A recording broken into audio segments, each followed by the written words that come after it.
Bismillahirrahmanirrahim. Assalamu alaikum dear students, how are you? I hope you'll be fine.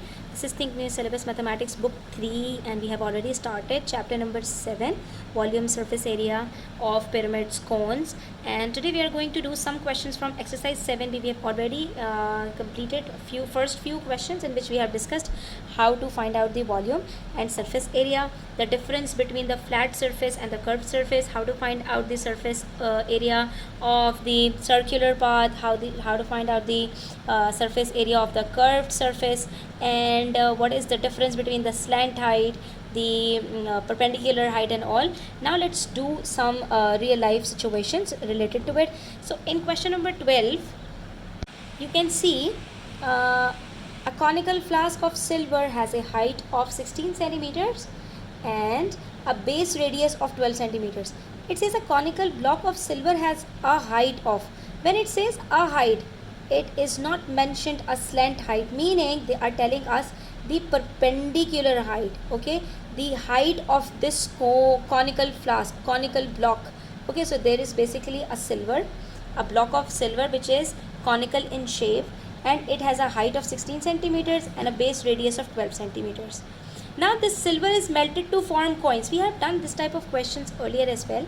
That is, when one shape is melted to form other, and then they are saying the new shape will be having a thickness of 1.6 centimeters, right? And they will be melted into coins. And we know that a coin has a shape of a cylinder.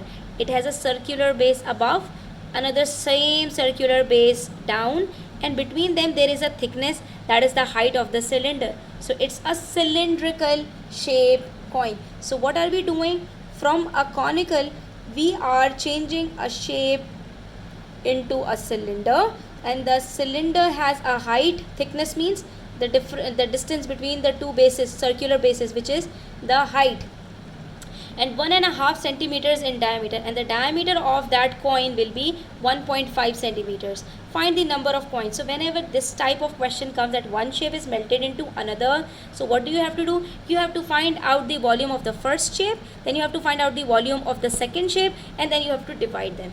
This is the basic of these type of questions that you have to remember.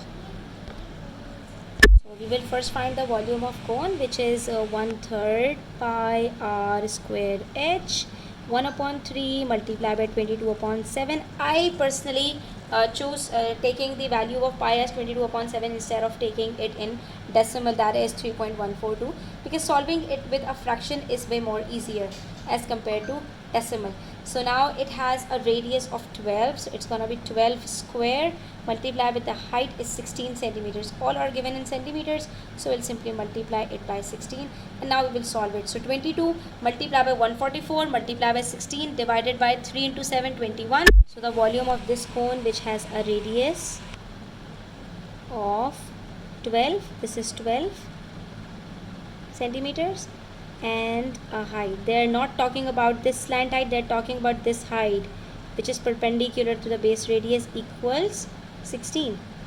This one's 16. Will be having a volume of 2413.7 centimeter cube. Now we will use the formula for finding the volume of cylinder. So there is similarity between the volume of a cone and that of a cylinder. There is 1/3, there is no 1/3. Apart from that, it's similar. Pi r square h, this is pi r square h upon 3. So this time it would be 22/7. Now for the cylinder, we are not provided with the radius, we are provided with the diameter. So what we will do, we will put it in bracket 1.5. 1.5 means 1.5 divided by 2, and find its square. So this is radius, 1.5 upon 2 is radius, and it's a square, and then multiply it with the thickness of the cylinder, which is the height, and that's 1/6, 1/6 centimeters. So now we will simplify it. So we'll multiply 22 with 1.5 into 1.5, which is 49.5, and then we will divide it with 4 answer. So the volume of one coin, we are getting 0.2945, and now we can find the number of coins formed it will be 2413.7 divided by 0.3. Let's divide it with 0.3, or you can divide it with 0.29, and we will get the answer 8195 coins. It means from a huge block of silver which is conical in shape, we can make 8000 coins of diameter 1.5 centimeters. So we can form 8195. Your answer can vary. Your answer can come 8192, 97, 200 even. So there is a margin. So it can, since we are getting the quantities in decimals, so you will be provided with the leverage of +5 or +10 and -10. Okay. Now let's talk about question number 13. So question number 13 says an open cone has a circular base of radius 10 centimeters. Okay, there is a cone which has a circular base of 10 centimeters, that is the bottom part. This part is of 10 centimeters. The radius is 10 centimeters and a slant height of 20 centimeters. This is slant height of 20 centimeters. So they are saying draw the net of a cone and label its dimensions. It is an open cone. Open cone means it does not have any base. Okay. So always remember, an open cone will be having a semicircle net. How? Let me show you. This diameter of the semicircle will become the slant height. If you join it from the center like this, see, if you will join these two lines, it will be formed as a cone. See, it will be formed as a cone. Cone will be formed. So this is an open cone, no base. See, no base, but it's a cone in shape. See, so what we can conclude from here, the diameter of this semicircle is equal to the slant height, not equal to this slant height. This slant height is half of the diameter. This is the diameter, right? Let me draw a line in the center so it will become easier for you to understand. This is the radius, this is the diameter. Now when I'll fold it, so this radius, half of the semicircle is here, half of the semicircle is here. So this diameter will fold and turn into one piece. Slant height comes here and the other piece, they join together to make a slant height. See, so this is the radius of the semicircle. So if we will join the diameter to make a cone, the slant height will be equal to the radius of the semicircle. Okay, so let's get back to the question. If the slant height of a cone is 20 centimeters, so this is the slant height, right? And if we will draw the net, so what will be the diameter of the semicircle? The semicircle will be, this is 20 centimeters, so this will be 20 centimeters. It means we have to draw a diameter of 40 centimeters if the slant height is 20 centimeters. Okay, so we can conclude from here, the diameter of the net of a semicircle will be the double of the slant height. And what will be the radius of this cone? So if we talk about the radius, this is the circular path, right? Now they are talking about what will be the radius of this semicircle. So the radius will be the distance between the center. We don't know what is the distance, but since this is the circumference, so the circumference of the cone is equals to, this is the circumference. Now see, look at the circumference. This is the circumference, and this circumference of the cone is equals to half of the circumference of this circle, right? So for understanding, we must know that the circumference of this base has a radius of 10 centimeters. This is 10 centimeters, but we don't need it since we know that the semicircle has a diameter of 40 centimeter, and this 40 centimeter when halved gives us 20 centimeter. So the radius of this semicircle and the slant height of this cone are equal. See, the slant height of this cone and the radius of this semicircle are same.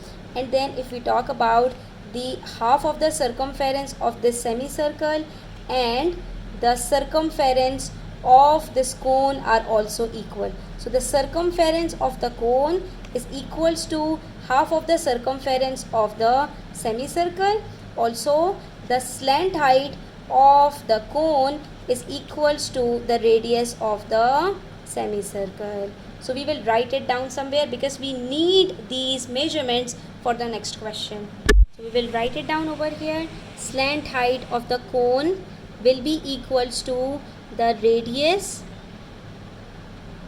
of semicircle, which is the net. Okay, this is the net of the cone. So this radius of the semicircle and this slant height are equal to each other, right? And then this is the circumference. This circumference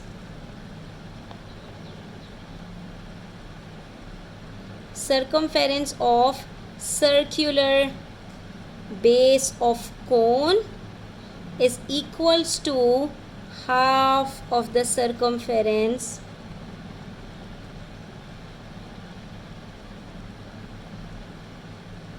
of the semicircle. These are the two things which we have to remember. So we can say that this is equals to the circumference of cone. This part, let me show you with a color. This part will become this one. Okay, this is also called the arc. And this part, the diameter of this part will become this part.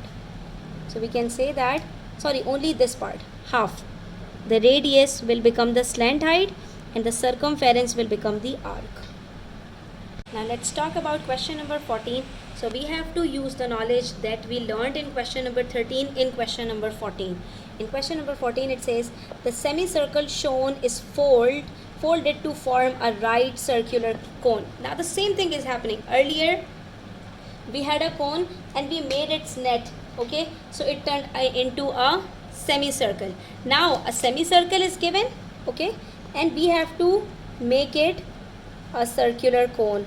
So we simply join these two radii, it will become a cone. See, it becomes a cone. From all sides it becomes a cone. Now what are they saying? That we have a line PQ. This becomes the circumference of the base. We already know that the the PQ, this PQ is the diameter of the, so it will become the slant height. They are saying this is PQ, so this will become the slant height. We know that, like this. So we can say that half of the diameter, that is, this is 10 now, PQ is 10, so the slant height will be half of 10, which will be 5. It means the slant height will be 5 this time. Okay, let's write 5 over here. See, this is POQ. From P to Q, it's the center.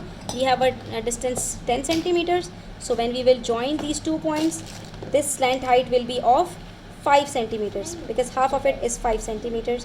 So we will have a slant height of 5 centimeters. And then they are saying, given that the diameter, this is the diameter of the semicircle PQ is 10 centimeters. Also they are saying that the semicircle shown is folded to form a right circular cone, so that the arc PQ, this is the arc PQ, this one, this arc will become the circumference of the base. We already know that. See, this was the arc now, so it turns into a circular base. So this arc will become the circular base of the cone, and this diameter will become the slant height of the cone. Now they are saying find the diameter of the base. We already know that if the diameter will be, we'll start the working from here. The length of PQ is given as 10 centimeters. Okay, so the arc length of PQ is half of the circumference of this semicircle. This is the arc, right? PQ arc is this one, and this is half of the circumference. So if we simply find the circumference of the semicircle, what we will get? It will be 2 multiplied by pi r.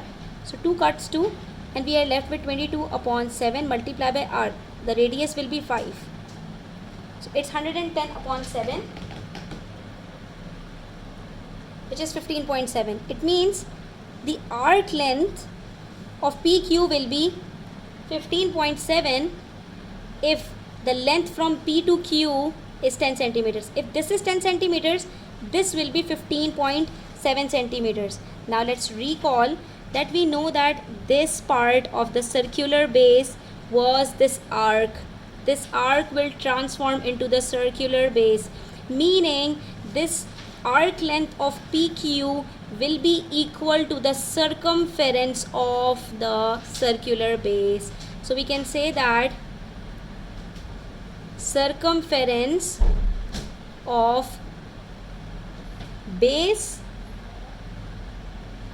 cone is equals to arc length PQ, and circumference of base cone is equals to 2 pi r, because it's a whole circle. Okay, and the arc length is 15.7. So what are we doing? Since we have to find out the diameter of this base, what will be the diameter of this base? For this we need to have the radius. We don't know the radius, so from here we will get the radius. That's why we wrote circumference of circular base is equals to the arc length. Let me repeat. This was the arc length, right? This was arc length. First we found out the arc length, we got 15.7, and it was transformed into the circular base. So this will be 15.7, and you can see it is the circumference of the base. So if the circumference of the base is 15.7, we can say 2 pi r is equals to 15.7, and from here we will get the value of r, which will be 15.7 upon 2 pi. Simple. So this will be 2.5 centimeter. Now we can relate something over here. This was the semicircle. It had a diameter of 10 centimeters, and it was transformed into the... Now, if the diameter of a net of a cone is equals to 10 centimeters, its slant height will be half, 5 centimeters, and its radius will be 1/4, that is 2.5 centimeters. This is the conclusion. Now in the second part we have to find out the curved surface area. So we know that curved surface area is equals to pi RL. We already know L is equals to 5 centimeters. The slant height is equals to 5, because slant height will be half of the diameter of its net. So it's gonna be 22 upon 7 multiplied by 2.5 multiplied by 5. And that's 39.28 rounded to 39.3 centimeter square. That's all.